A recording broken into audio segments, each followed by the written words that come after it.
Subukan mo nga, CJ. Yan, nagsistart, no? Nagsistart, wait lang.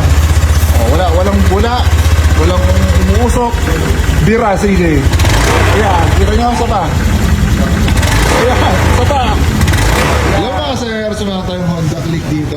Issue nito, sabi ng customer, namumula daw, di ba? Lumalabas yung kulay pula dito sa panel. Anong kulay? Ano ba ibig sabihin ng kulay pula na yan? Kasi yung iba, hindi lumalabas, no? Meron yan parang color red dito, eh. Ibig sabihin, nag-overheat. Kita nyo mga sir, daming kulan dito. Bakit? Ba't maraming kulan? Dapat kasi mga sir, pag magde-declare kayo ng overheat, titignan nyo muna number one, CJ. Ano titignan mo pag nag-overheat? Buksan po yung sa kulan. Titignan mo muna kung may kulan. Tama yun. Titignan mo muna, baka kasi mamaya, wala lang kulan kaya nag-overheat. Ngayon, pag may laman yung kulan, anong next na gagawin nyo? Tingnan nyo to. Okay? Tingnan nyo kung may laman yung radiator. Ayan. Ngayon, kung may laman yung radiator, yan, may laman yung radiator na kulan, painitin nyo yung makina. Painitin nyo ng konti yung makina, tapos i-rev nyo bigla. Tulad nito. Subukan mo nga, CJ. Yan, nagsistart, no? Nagsistart, wait lang. Walang bula. Walang umuusok. Bira, CJ. Ayan, kita nyo ang sapa. Ayan, sapa. Ayan, anong sira yan? May wipe po yung head. Correct. May sira ang makina. Usually mga sir, ang sira niyan, yung motor na to nag-overheat siya ng todo-todo. Tapos nasira ang head gasket. May warp yung head. Ibig sabihin yung head niya may oblong. Papakita ko sa inyo yung picture. Meron tayong sample niyan. Makikita nyo rito mga sir, nandyan yung bakat ng tinatawag na head gasket. Tapos dyan yung portion kung saan tumatawid yung engine pressure natin papunta dun sa cooling system. Yung mga butas kung saan tinuturo ng color green na arrow natin, yan yung tinatawag na water jacket. Dyan dumadaan yung coolant natin. Papacheck nyo rin kapag yung tubig at langis ay nag-Sharon Cuneta na. Tawag doon Sharon Cuneta ng mga mekaniko eh. Kasi may kanta si Sharon Cuneta na tubig at langis. So ito, chinek na ni Moy. Check mo nga Moy. Ito naghalo na. Wala pa. Anong indication mo na naghalo na yung coolant saka langis? Kulay ano na, gatas. Kulay gatas. Halo mo yan. Tingnan mo ng konti. Ayun parang nagkakaroon ng bubble. Para siya nagbabubble. Para siya nagiging chocolate. Tapos may makikita kayong ganyan. Meron trace ng tubig dun sa loob ng langis. Ito, swerte pa.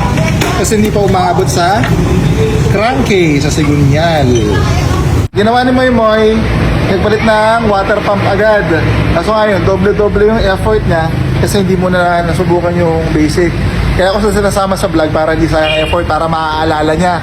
Na next time, pag tumanggap ng overheat, Toren CJ, alam mo to, na pag tumanggap kayo ng overheat, kahit kayo mga customer ko, kahit yung mga magdi-DIY dyan, kahit yung mga sariling mga motor, itong Honda Click na to, marami tong issue ng overheat. Kapag naranasan niyo yung overheat, usually ang first sign niyan, iilaw yung kulay pula dun sa dashboard, no? Check nyo lang kasi baka natutuyuan lang ng coolant yung reservoir nyo. Meron niyang lagayan dito. Tatanggalin nyo lang tong takip na to, meron siyang lagayan dito. Kulang, dagdagan nyo lang po. Tapos, kung sakali na palagi na siya nag-overheat, kahit anong lagay nyo ng coolant, kinabukasan pagkagising mo, bawas ulit, no? Ibig sabihin may problema na yon. Tingnan nyo, buksan nyo tong radiator, painitin nyo ng konti, rev nyo. Pag bumulwak, okay lang kasi yung medyo may tatalsik ng konti kasi may vibration eh. Pero yung nakita nyo kanina parang woo, woo. Ibig sabihin, may singaw na po yung inyong makina, yung head. Alam mo na Moy, susunod. Para di sayang ang effort. So yan lang mga sir, tips lang para sa mga nag-overheat dyan. Meron ba tayong nakabukas na motor dyan, nakita yung kulat? Ayun o, yung kay kayo ng motor. Sige, subukan natin. Ito, kay Moy. Bubuksan ko ha. Tatalsik din yan pero hindi bulwak. May makita lang parang tatalon. Ayan, may kulant yan ha. May kulant. Start mo. Tayo dito mo lang ng konti kahit mga 20 seconds.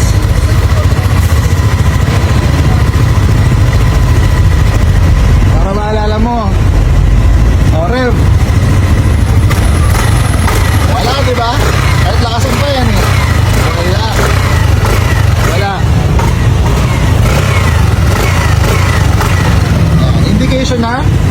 makina ni Moy Moy. Hindi pa nag-overheat. So, yun mga sir. Isa pa, once na maglagay kayo ng coolant dun sa reservoir o kaya sa radiator nyo, dapat kahit abutin ng 1 buwan, 2 buwan, halos di siya nagbabawas. Okay, hindi talaga nagbabawas dapat yan eh. Pag nagbabawas, ibig sabihin may leak.